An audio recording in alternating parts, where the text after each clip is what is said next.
Boa noite, irmãos. Mais uma vez estamos reunidos em pensamento para mais um Evangelho no Lar. Esse momento tão importante de estudo, de reflexão. Hoje estudaremos o capítulo 21, Falsos Cristos e Falsos Profetas, do item 11, Jeremias e os Falsos Profetas. Pedimos então que a partir desse momento os Espíritos de luz nos acompanhem, nos amparando e protegendo, enquanto fazemos a leitura do Evangelho, e que assim seja. Assim diz o Senhor Todo-Poderoso: não ouçais as palavras dos profetas que vos profetizam. Eles vos enganam, anunciando visões que provêm de seu coração e não da boca do Senhor. Ousam dizer aos que desprezam a palavra do Senhor: a paz está convosco, e a todos que seguem com obstinação seu coração.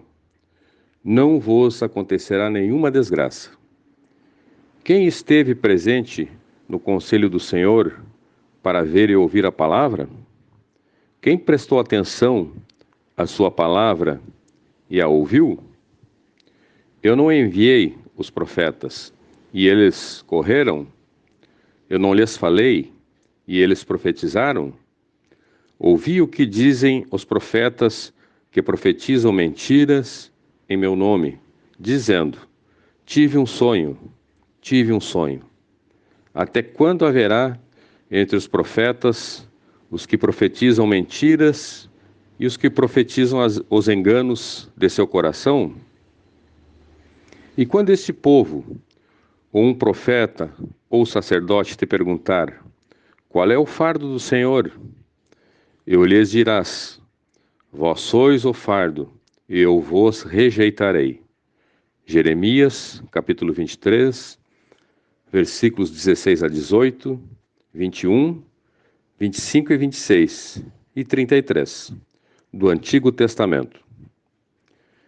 É sobre essa passagem do profeta Jeremias que eu vou lhes centralizar a atenção, meus amigos. Deus, falando pela boca do profeta, disse: é a visão do coração deles que o faz falar. Essas palavras indicam claramente que desde a época até esta, os charlatões e vaidosos abusam do bom das profecias, exploravam esse dom e seu próprio proveito. Eles abusavam, por consequência, da fé simples e quase cega do povo, predizendo por dinheiro as coisas boas e agradáveis a seus consulentes.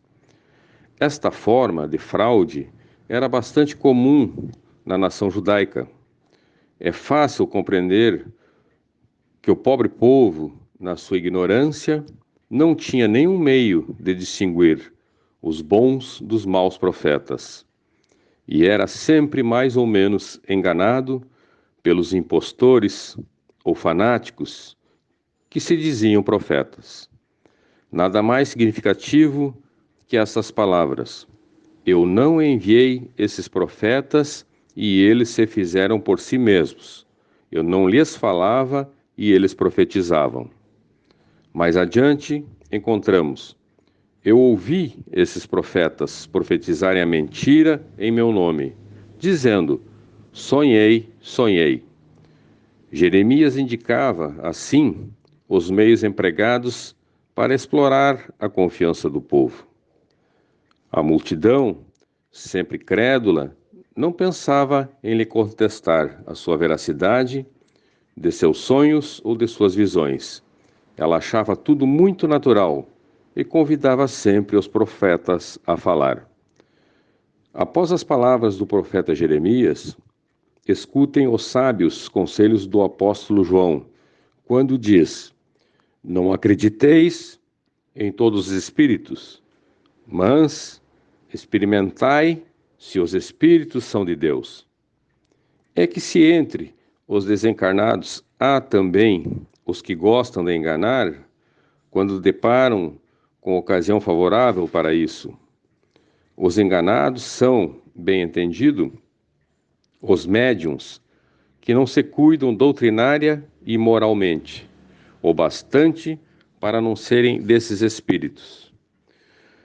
Aí se encontra, sem contradição, uma das grandes dificuldades contra as quais muitos médiuns vêm esbarrar, sobretudo quando são novatos no espiritismo. Essa é, para esses novatos, uma prova de que não podem triunfar, a não ser quando tenham muita prudência.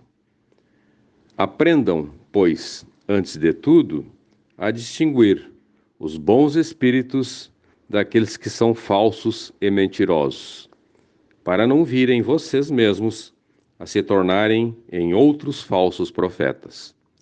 Luís, Espírito Protetor, Charles Hurret, 1861.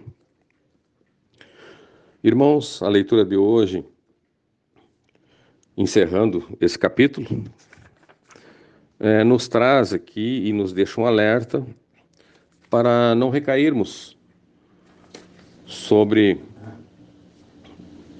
o que dizem e o que passam, usando o nome de Deus, de Jesus, os falsos profetas. Eles consideram-se enviados do Senhor, como lido aqui no texto, mas os falsos profetas existem não de hoje, desde aquela época já existiam. Os charlatões, os vaidosos, aproveitam-se, na maioria das vezes, da fragilidade das pessoas. Então, a partir do momento da fragilidade dessas pessoas, ele encontra um terreno fértil para semear, né, as suas palavras, como vimos muitas vezes por interesse, por dinheiro, em troca de palavras boas e agradáveis que aquelas pessoas fragilizadas precisam ouvir. Então, irmãos, como identificarmos um falso profeta? Dito no texto, um meio mais direto e simples que nós temos, a partir do conhecimento, é claro, da doutrina, é o conselho do apóstolo João, onde ele diz: não acrediteis em todos os espíritos, mas experimentai se os espíritos são de Deus. E hoje, no momento atual em que estamos passando, esse momento de pandemia que assolou o planeta, é muito comum as pessoas fragilizadas buscarem apoio, buscarem alento, e são muitas vezes direcionados aos falsos profetas, onde oferecem resolução dos seus problemas de forma milagrosa, usando o nome de bons espíritos, dos espíritos de luz, para fazerem uso, né, das suas profecias. Então, muito cuidado devemos ter de não acreditarmos através da fé cega, mas sim, como estudiosos que somos da doutrina, sempre buscarmos o melhor caminho, que é o da fé raciocinada.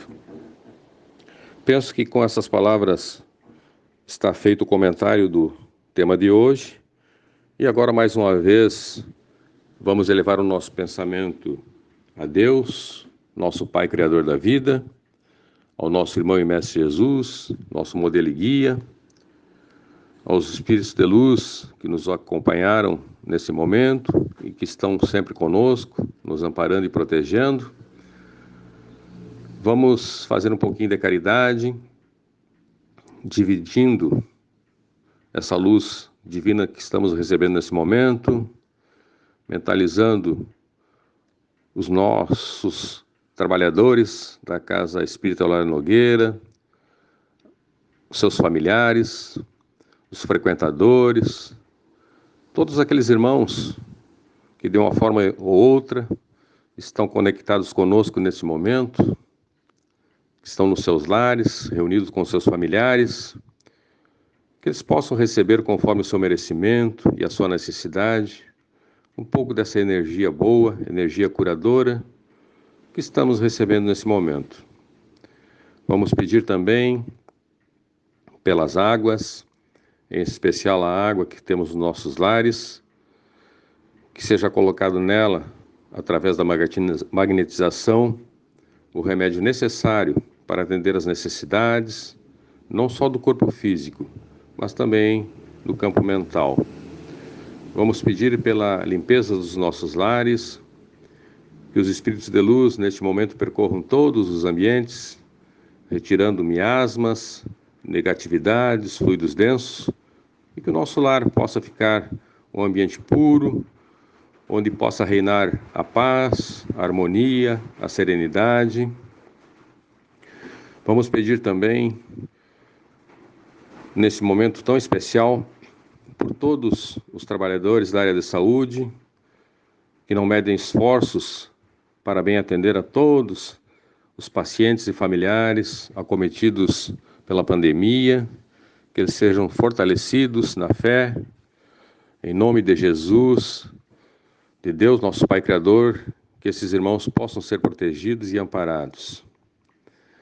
Vamos agora, finalizando, agradecer por mais este momento de estudo, de reflexão, e que possamos, com muita fé, com muita esperança, darmos continuidade à nossa caminhada evolutiva, pedindo que Deus nos ampare e nos proteja.